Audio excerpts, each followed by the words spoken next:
BJP सरकार जनता के द्वार मनरेगा 50,000 प्लस कार्यक्रम के तहत बीजेपी ने फिरोजाबाद के गालामई गांव में चौपाल लगाई, जिसमें ग्रामीणों से सीधा संवाद किया गया।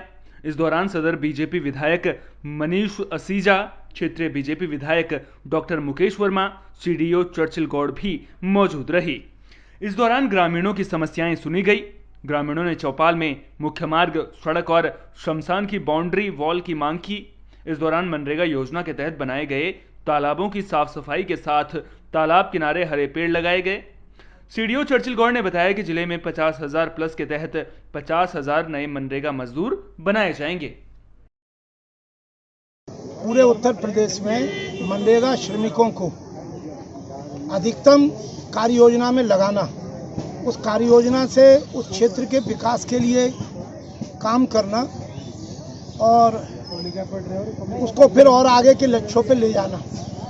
इसके लिए यहाँ पर एक जो कार्यक्रम था, 50,000 से ऊपर हमारे जिले में लक्ष्य रखा गया है कि हम इस मनरेगा की योजना में आज श्रमिकों को लगाएंगे। इसमें बहुत सारे काम हैं, जलाशय हैं, तालाब जिसे कहते हैं, नदियों में अगर कई रास्ते रुके हुए उनकी सफाई है, कंपोस्ट के गड्ढे, कंपोस्ट खाद तैयार करना है, डबटेल में शौचालय है, पंचायत भवन है, खेतों का समतलीकरण है, चक्रोड है, बहुत सारे काम है, वृक्षारोपण के लिए काम है। लेकिन यहाँ मैं एक बात कहना चाहता हूँ कि यहाँ एक सबसे अच्छी बात तो ये समझ में आई कि यहाँ कोई भी श्रमिक ये कहने के लिए नहीं उठा कि मेरा पिछला भुगतान बकाया है।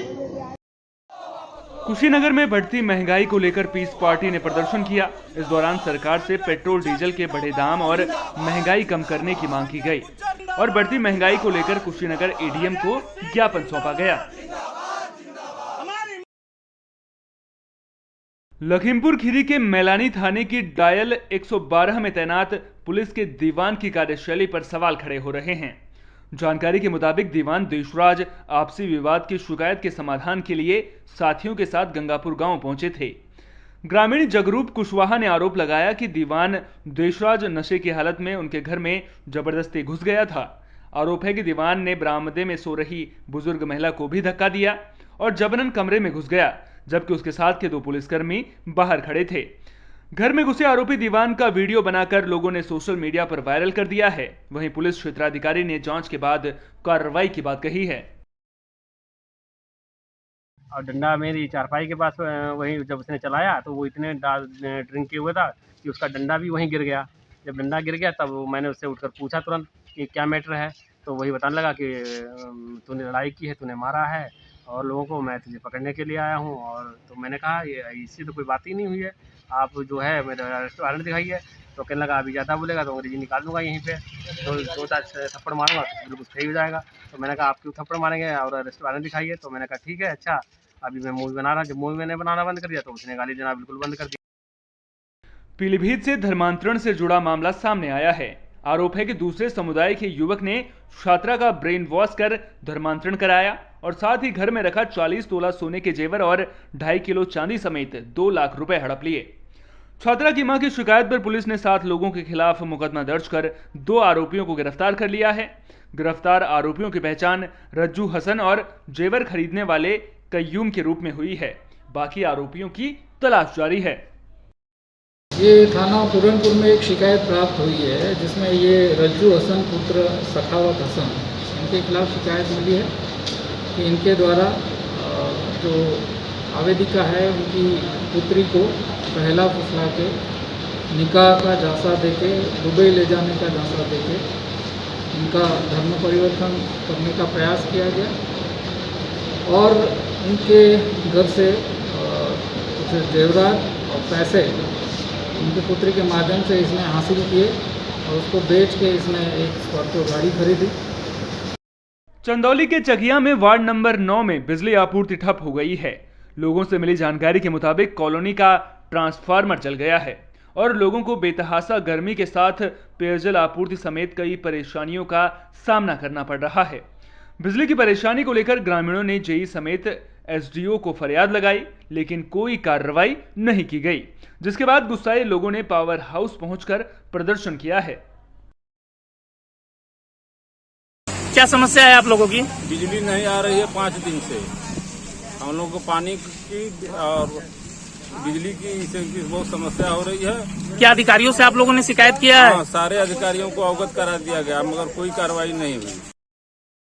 हमीरपुर में एंटी करप्शन टीम को बड़ी कामयाबी मिली है। एंटी करप्शन टीम ने कोतवाली राठ में लेखपाल को 15,000 रुपए रिश्वत लेते गिरफ्तार किया है।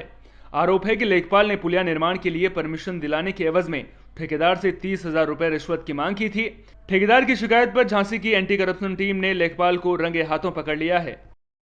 अपने गांव में खेत में पुलिया निर्माण कर रहा था आवागमन हेतु, तो लेखपाल द्वारा मतलब रोका गया काम को।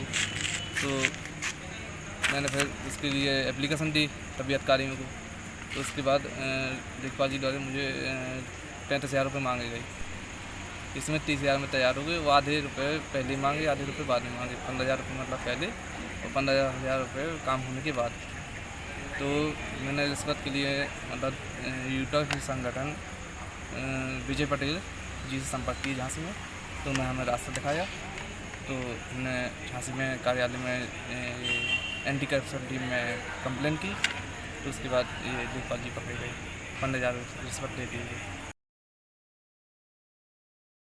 मामा नवपुर गांव का है। दरअसल सभी लोग कुएं के ऊपर एक पटिया पर बैठे थे। अचानक पटिया टूट जाने के कारण 5 लोग कुएं में गिर गए, जिनमें से 4 को बचा लिया गया है। वहीं 5वें व्यक्ति राकेश चौरसिया की कुएं में पानी में डूबने की वजह से मौत हो गई। आज सुबह 5 लोग बैठे हुए थे, तो जो सीमेंट का उसकी पटिया थी वो अचानक भरभरा के टूट गई, जिसमें 5 लोग कुएं में गिर गए। इसमें रेस्क्यू करके 4 लोगों को बचाया जा चुका है, लेकिन एक व्यक्ति अभी भी कुएं के अंदर ही दबा हुआ है, इसलिए रेस्क्यू ऑपरेशन चल रहा है इस समय। ये कब तक मिलने की आशा की जा सकती है? पानी निकाला जा रहा है, अभी लगभग लग जाएगा 1-1.5 घंटा लग जाएगा। पानी बहुत ज़्यादा है, कहीं ना कहीं अंदर से उसका रसा तल से मिलाने से पानी निकाल रहे हैं, बढ़ भी रहा है, तो समय लगेगा इसमें। बाराबंकी के हैदरगढ़ थाना इलाके में अज्ञात शव मिलने से सनसनी फैल गई। मामला नयपुरा घाट का है। ग्रामीणों की सूचना पर पहुंची पुलिस ने शव को कब्जे में ले लिया है। फिलहाल शव की शिनाख्त नहीं हो सकी है। बरामद शव की उम्र करीब 70 से 75 साल बताई जा रही है।